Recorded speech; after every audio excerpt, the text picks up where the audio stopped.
Assalamualaikum warahmatullahi wabarakatuh.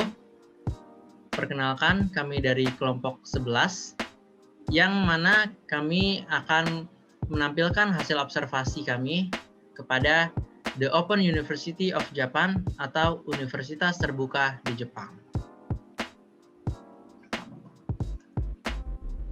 Kami dari kelompok 11 dengan anggota yang pertama, ada saya sendiri yaitu Muhammad Haris Basayev dengan NIM 1900438. Yang kedua, Gani Alfikri Hergiansah dengan NIM 1902790. Dan yang ketiga, Muhammad Raihan Ramadan dengan NIM 1903387. Masuk ke materi yang pertama, yaitu adalah hasil temuan yang akan dijelaskan oleh Gani Alfikri. Kepada Gani, dipersilahkan. Ya, yang pertama adalah hasil temuan. Dari hasil temuan kami, yang pertama adalah metode. Nah, metode dari pelaksanaannya ini adalah setiap dosen dari setiap program studi membuat 15 program penyiaran audio maupun radio dengan waktu 45 menit untuk 15 pertemuan. Nah, untuk memperbarui kontennya itu dilaksanakan setiap 4 tahun sekali.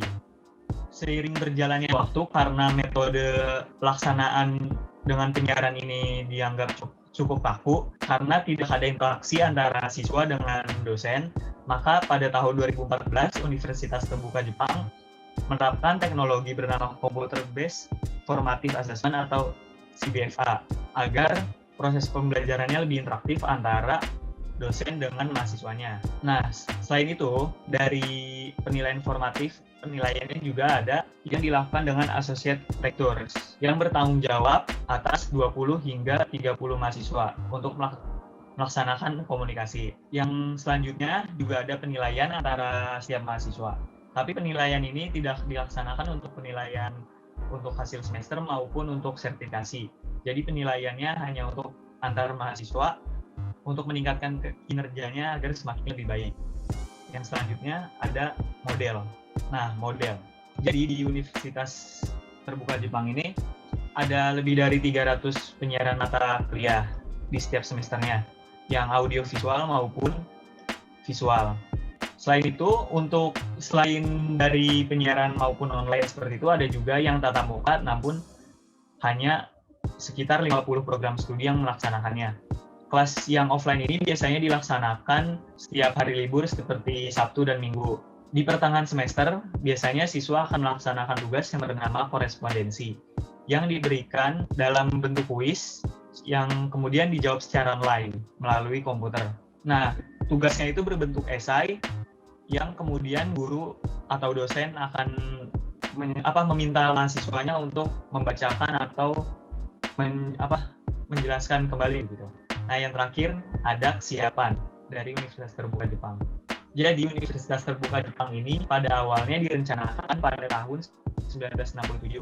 Namun karena terkendala beberapa hal baru dilaksanakan lebih dari 10 tahun, yaitu pada tahun 1985. Nah, pada awal pembuatannya, diciptakannya universitas ini, Universitas Terbuka Jepang sudah memiliki stasiun penyiaran dan stasiun televisi sendiri yang diberikan dana oleh Kementerian Dalam Negeri dan Komunikasi dan Kementerian Pendidikan, Kebudayaan, Sains, dan Teknologi. Namun kelompok kami tidak mendapatkan berapa besar jumlahnya dari dana tersebut. Terima kasih dari saya. Baik, terima kasih kepada Gani. Selanjutnya, kita akan membahas tentang pembahasan yang akan dibawakan oleh Muhammad Raihan Ramadan. Kepada Raihan, dipersilahkan. Baik, terima kasih Saudara Haris. Selanjutnya kita akan masuk ke bagian pembahasan. Di bagian pembahasan kini kita mengisinya dengan 3 topik, yaitu yang pertama ada metode, model, dan kendala. Yang pertama kita masuk ke metode. Metode yang digunakan dalam pembelajaran jarak jauh sangat diperlukan agar dapat terciptanya kegiatan belajar yang diharapkan. Untuk dapat menunjang kegiatan diperlukan harus dipersiapkan secara matang. Metode sendiri terbagi ke dalam beberapa bagian atau yang sering kita sebut dengan modus. Yang teman-teman ketahui sebelumnya, modus ada 3 bagian, yaitu modus tunggal, modus ganda, dan modus konsorsium. Yang pertama ada modus tunggal. Yang pertama yaitu pada modus ini hanya menyelenggarakan pembelajaran jarak jauh saja tanpa adanya pertemuan tatap muka, sehingga para peserta didik harus dituntut untuk belajar aktif dan mandiri. Yang kedua ada modus ganda, yaitu modus ini melakukan pembelajaran jarak jauh dengan cara campuran baik itu dengan jarak jauh maupun dengan tatap muka. Yang terakhir ada modus konsorsium.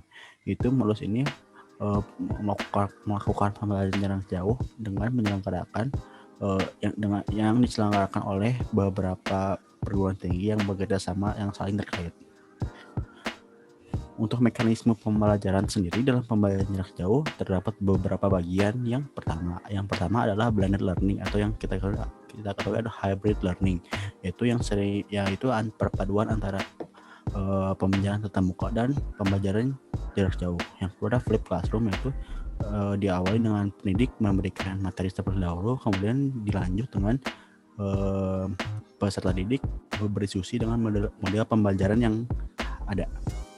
Apabila kita melihat pada Universitas Terbuka Jepang, metode yang diimplementasikan di sana ini menggunakan modus ganda atau dengan sistem pembelajaran blended learning atau hybrid learning, yang dimana untuk tatap muka peserta didik melakukan kegiatan belajar dengan strategi pembelajaran ceramah dan eksperimen langsung, terkadang juga melakukan pembelajaran dengan kerja lapangan maupun kunjungan observasi.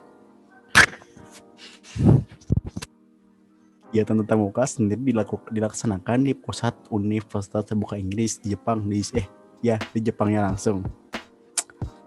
Untuk pembelajaran secara daring, Universitas Terbuka Jepang melakukan dengan LMS dengan nama Momodel untuk menyampaikan bahan ajar kepada para peserta didik. Kemudian peserta didik juga pada pembelajarannya memberikan post-test di setiap pertemuan agar dapat mendapatkan feedback dari peserta didik. Selanjutnya ada model.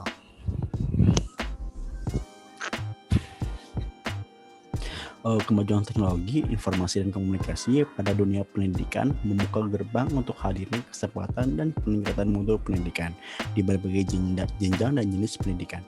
Nah, pendidikan jarak jauh juga memiliki pendekatan dengan beragam variasi, seperti variasi sifat pembelajaran maupun dengan dukungan interaktivitasnya. Adapun untuk contoh dari model pembelajaran jarak jauh di antara sendiri dapat teman-teman lihat di layar masing-masing. Ada 6 model pembelajaran. Yang pertama model korespondensi, yaitu model dengan menggunakan segala sesuatu yang dicetak seperti buku, model, dan lain sebagainya. Yang kedua ada model berbasis audio. Model ini menggunakan siaran radio, narrowcast via CD maupun audio tape, radio 2 arah, ataupun konferensi audio untuk menyampaikan bahan ajar. Yang ketiga ada model televisual, yaitu model ini menggunakan siaran televisi, konferensi video, ataupun video untuk bahan ajarnya. Model multimedia berbasis komputer. Yang keempat, model ini menggunakan video interaktif baik berupa kaset maupun tape seperti CD-ROM, video digital yang berbentuk DVD ataupun VCD untuk pembelajarannya. Yang kelima ada model berbasis web. Model ini menggunakan komunikasi antar komputer, internet yang memiliki akses, kelas daring atau sharing disebut e-learning, konferensi daring seperti webinar yang sering kita gunakan seperti aplikasi Zoom, Meet, Microsoft Teams, dan lain sebagainya untuk bahan ajarnya. Yang terakhir ada model mobile. Model ini menggunakan ponsel genggam, tablet, dan buku e-book untuk bahan ajar kepada peserta didik. Dalam pembelajaran jarak jauh yang dilakukan di Universitas Terbuka Jepang, menggunakan model yang beragam seperti menggunakan model korespondensi untuk bahan ajar. Mereka adapun dengan model televisual dan model berbasis web yang menunjang kegiatan belajar mengajar secara optimal. Yang terakhir ada kendala yang sering dihadapi. Kendala yang kerap dialami oleh para peserta didik maupun pendidik dalam pembelajaran jarak jauh yang terjadi cukup lumrah bukan hanya di Indonesia tetapi di belahan dunia manapun. Yang pertama, adanya ketidakstabilan jaringan yang menyebabkan materi yang diberikan menjadi sulit untuk dipahami. Kemudian kendala yang sering terjadi adalah sering terjadinya interaksi secara sepihak, seperti tidak adanya feedback dari peserta didik maupun sebaliknya. Kemudian konten tidak tersampaikan secara akurat sebagaimana mestinya. Kemudian kurangnya konsentrasi menjadi salah satu kendala yang dihadapi oleh banyak peserta didik maupun pendidik sehingga hal tersebut dapat menyebabkan ketidakpuasan kepada prestasi akademik. Berkurangnya pemahaman, kelas dan lain sebagainya, kendala-kendala yang telah dijelaskan tadi dapat berakibat kepada penyampaian materi yang tidak jelas, serta kurangnya interaksi antara peserta didik dan pendidik serta kejenuhan dan suasana yang monoton yang akan berpengaruh terhadap perkembangan peserta didik. Dari saya sekian, terima kasih. Baik, terima kasih kepada Muhammad Rayhan Ramadan. Selanjutnya, kita akan membahas tentang kesimpulan dan rekomendasi. Yang pertama adalah kesimpulan yang akan dijelaskan oleh saya sendiri. Berdasarkan hasil pengamatan yang telah dilakukan di Universitas Terbuka Jepang, maka kami dapat mengambil kesimpulan, yaitu yang pertama, Universitas Terbuka Jepang yang didirikan pada tahun 1983 dimulai dengan sistem pembelajaran penyiaran dan terus berkembang sesuai dengan perkembangan teknologi. Yang kedua, Universitas Terbuka Jepang memiliki beberapa model pembelajaran seperti model korespondensi, berbasis audio, televisual, multimedia berbasis komputer, berbasis web, dan model mobile. Yang ketiga, Universitas Terbuka Jepang pada saat ini terbilang cukup maju. Hal ini juga didukung karena negara Jepang sendiri termasuk salah satu negara yang paling maju di kawasan Asia. Yang keempat, kendala yang dihadapi oleh Universitas Terbuka Jepang ini adalah kurangnya feedback dari mahasiswa kepada dosen. Hal ini karena pembelajaran yang monoton sehingga mahasiswa merasa bosan dan daya pembelajarannya menurun. Selanjutnya ada rekomendasi. Berdasarkan hasil observasi yang dilakukan pada Universitas Terbuka Jepang dalam menganalisis distance education, maka dapat dirumuskan hasil rekomendasi yaitu yang pertama, pengelolaan dari Universitas Terbuka Jepang harus mengkaji ulang apakah pembelajaran jarak jauh di universitas tersebut sudah benar-benar dikatakan baik dan tidak memiliki masalah yang berarti. Yang kedua, pihak dosen harus melakukan evaluasi pembelajaran agar tidak ada lagi mahasiswa yang merasa pembelajaran tersebut membosankan atau monoton. Dan yang ketiga, pihak mahasiswa harus menyadari bahwa dalam pembelajaran jarak jauh harus memiliki daya belajar yang tinggi, agar pembelajaran dengan model yang telah ditentukan akan dapat berjalan secara maksimal. Sekian presentasi dari kelompok 11, kurang lebihnya mohon maaf. Assalamualaikum warahmatullahi wabarakatuh.